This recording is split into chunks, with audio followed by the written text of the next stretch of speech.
What's going on? I'm going to show you 3 good ab and core routine exercises that you can do in the comfortability of your own home or even at the gym, and it won't take you long and it will definitely get the abs burning. Coming up. So what's going on, guys? It's still dude, that guy health. All right, so today I got some time in between sessions and classes of Lift Your Soul. If you're not familiar with Lift Your Soul, head over to the Instagram page, that guy health, or that guy _FLF, and check out the program. If you're in the local Atlanta area or traveling to the Atlanta area, connect with me, DM, or hit the website and RSVP you a spot, and you can come on in and train with that guy health. And don't forget, I also have plans and fitness and nutrition specialists, so you can go ahead and pick a plan. I can train you worldwide, nationwide, or even locally in one of those subscriptions. But today, let's go ahead and get into these 3 ab and core moves that I like so much, and you might find to like them too. Let's get started. All right, so the first move I'm gonna show you is the V-sit cross jab, all right? I'm gonna show you the modified version and the regular version. This way, in case you can't do the regular version because you're not quite at that level, you can modify it that way. You can build to the regular version. That's always important as a trainer, to be able to regress your clients so that they can build the necessary muscle in order to complete the full routine. So you'll get you weights like these, whether you're gonna use wrist weights or dumbbells. And I like to stay with something relatively light because I'm not trying to overexert my delts or my upper body. I want enough to go ahead and get some resistance, build the core, and a little bit of leverage out there so I can go ahead and rip on the obliques, all right?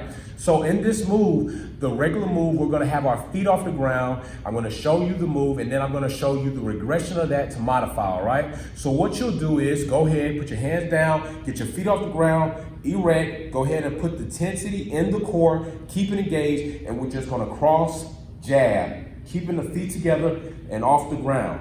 Getting a good torso rotational twist, pushing the weight out there to get that leverage and intensity into the core, and we're just gonna do that. Set your rep range anywhere from 10 to 20 alternating. Not about going fast, okay? So the next move is the modified version of that. We'll keep our feet on the ground slightly bent in that V shape, all right, the V sit. We'll go ahead and lean back so we got some engagement in the core, upright. And this time, because we're not having the feet off the ground, we're gonna go ahead and punch a little higher to put some intensity in that core, okay? So now we're like this. And you wanna get that abdominal rotational twist, alternating, twisting the jab as it comes out. And you'll feel it ripping in the obliques. Set your rep count, 10 to 20, something good, something that's gonna get you there, and then boom, stop. So that move is the V-sit cross jab, all right? Let's show you the next one. All right, so this next move is called the Cocoon, and the Cocoon it is called for a reason. We're gonna come into a cocoon, spread out, and come out a nice abdominal butterfly, all right?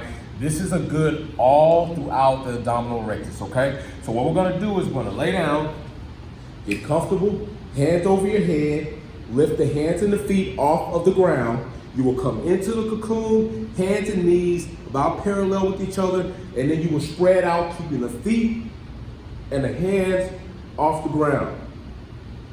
Just like so. Raising your lower and your upper partially up.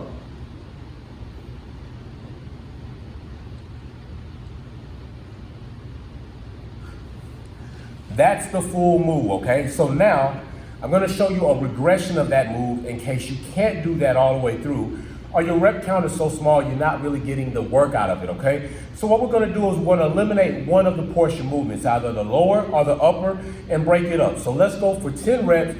We'll separate the 10 reps between the upper and lower, and that should help us, okay? So what we're gonna do is we're gonna spread out, take our legs, put them right here, removing the motion, and then take our hands, come up. Pushing the hands out, bringing them into the cocoon. Boom, you can do 5 or 10 that way. Then keep your hands right here. Go ahead, push your legs out.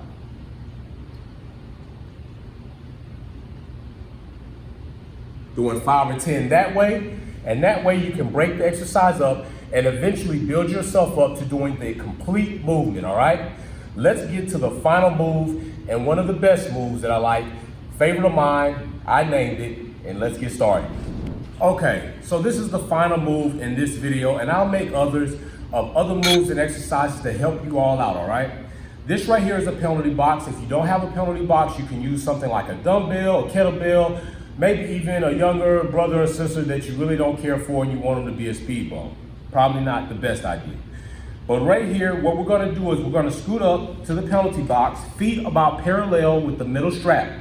Once I'm centered, which is important, I wanna be centered, all right? I'm gonna take either my left or my right leg and bring it over to the same side as the other. In my case, I'm gonna take my right leg out and bring my left leg over, all right? Now I know, and you see right there, I touched the penalty box.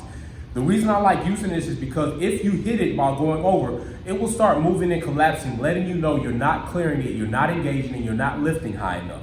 You also can adjust it by spreading it out, but as you spread it out so far, then your distance gets further and further away, and it gets so wide that we put a little bit more stress in the hip flexors than we want to, okay? So right here, the thing is, we don't want to do this. We don't want to come up, over, separate, and drop. That's not what we want to do. We want to stay engaged. We want the core to be intense, and we want to control our movements. So hands right here by the hips, lean back slightly, and go. Boom. Tap, tap, tap, tap, tap, tap. And if you don't tap, it's not a big deal as long as you're getting down there to get that lower abdominal engaged, and up and over, up and over, up and over, all right?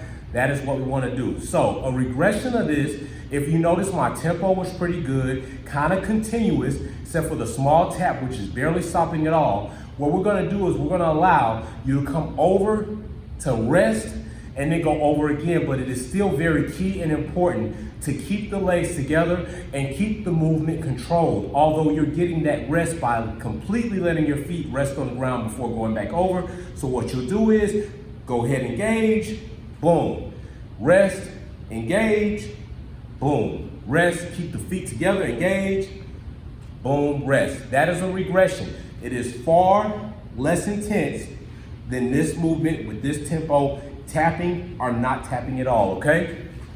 So hey, those are 3 ab moves, core moves that I do myself that definitely will help you. But remember, in order to get very nice, lean abdominals, it's not so much about the exercise routines than it is about your nutrition. Nutrition is key. I have helped many clients realize that. If you need help, you need guidance, go over to the website, www.thatguyhealth.com, check out the plans, email me, and let's get you started on a plan today that can get you some results that you really would love to have. So, you know what I always say, peace, be safe, and let's build together. I got another class coming in.